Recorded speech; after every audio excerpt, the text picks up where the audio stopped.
নমস্কার। জীবন পাঁচালীতে সবাইকে স্বাগত। আমরা জানি যে মানুষের জীবনটা শুধুই দুঃখে ভরা। এই দুঃখের মধ্যেই সুখ খুঁজতে হবে। সুখের দেখা প্রায় পাওয়াই যায় না। যদি দুঃখ না থাকতো, হয়তো এই সুখের যে অনুভূতি আমরা এটা অনুভব করতেও পারতাম না।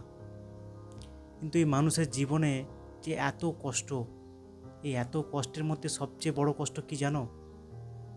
দারিদ্র না, ব্যর্থতা তাও না, এমনকি একাকিত্বও নয়। সবচেয়ে কষ্টের যে অনুভূতি সেটা হলো যে তুমি তোমার মনের কথা, মনের দুঃখের কথা কারো কাছে একটু শেয়ার করতে চাও, আর সে তোমার যে প্রেজেন্স, তোমার যে উপস্থিতি সেটা সহ্য করতে পারে না।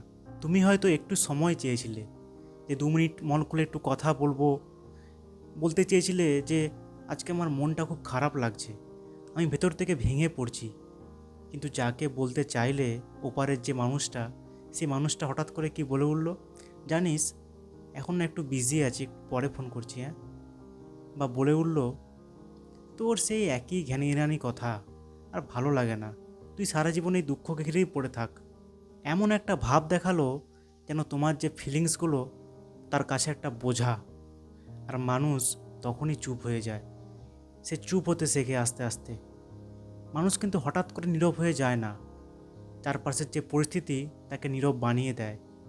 কারণ একটা মানুষ বারবার যদি অবহেলা পায়, একসময় সেই মানুষটা কী করবে? সে মানুষটা একসময় তার নিজের কষ্টটা নিজের মধ্যেই লুকাতে শুরু করবে।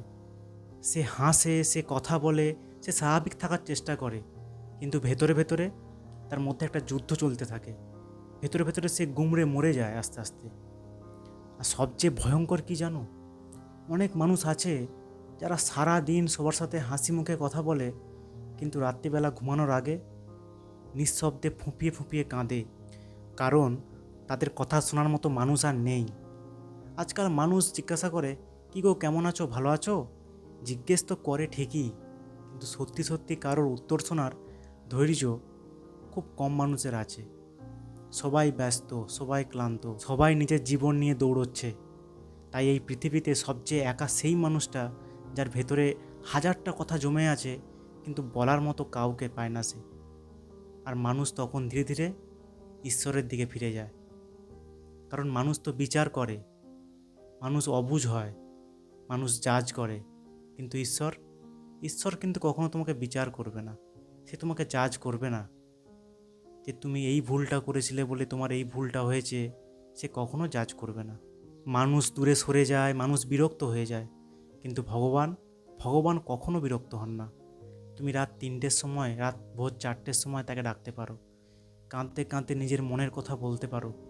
বিশ্বাস করো, হয়তো তোমার সামনে থেকে ভগবানের যে মূর্তি বা আকাশ থেকে কোনো রকম কোনো উত্তর আসবে না, কিন্তু ভেতরে একটা অদ্ভুত শান্তি আসবে। আর সেই শান্তিটা অমূল্য। তোমাকে বুঝতে হবে যে পৃথিবীতে সবাই তোমাকে বুঝবে না, তোমার ফিলিংসের মূল্য সবাই দেবে না। আর এটা মেনে নেওয়াটা একটা বড় শিক্ষা। সব মানুষের কাছে নিজের ফিলিংস প্রকাশ করতে নেই। এক হতে পারে তারা তোমার অনুভূতির কথা বুঝবে না, আর দ্বিতীয় হচ্ছে তারা তোমার ফিলিংস নিয়ে এটা একটা মজা বানিয়ে ছাড়বে। তাই তোমার যদি মনে হয় যে তোমার মনের কথা শোনার কেউ নেই, ঈশ্বরের সামনে গিয়ে বসো। একটা একা জায়গায় গিয়ে চোখ বন্ধ করে ভগবানের সঙ্গে কথা বলো। প্রার্থনার ভাষায় না, নিজের ভাষায় বলো। বলো যে ভগবান, আজ আমার খুব কষ্ট হচ্ছে, যে হে ঈশ্বর, আজ আমি খুব একা, আজ আমি আমার মনের কথা কাউকে বলতে পারছি না। দেখবে ধীরে ধীরে মনটা ঠিক হালকা হয়ে যাচ্ছে। কারণ এই পৃথিবীতে তোমাকে প্রত্যাখ্যান করার অনেক মানুষ আছে, কিন্তু ঈশ্বর কখনো তোমাকে প্রত্যাখ্যান করবে না। তাই জীবনে এমন কাউকে খুঁজো না যে শুধু তোমার ভালো সময়ে পাশে থাকবে, বরং এমন একটা সম্পর্ক গড়ে তোলো ভগবানের সাথে, যেখানে তোমার কান্না, তোমার ভয়, তোমার নীরবতা সব কিছুর একটা জায়গা আছে। শেষে একটা কথাই বলবো, মানুষের কাছে সব কথা বলা যায় না, কিন্তু ঈশ্বরের কাছে, ভগবানের কাছে কোনো কিছুই লুকিয়ে রাখতে হয় না।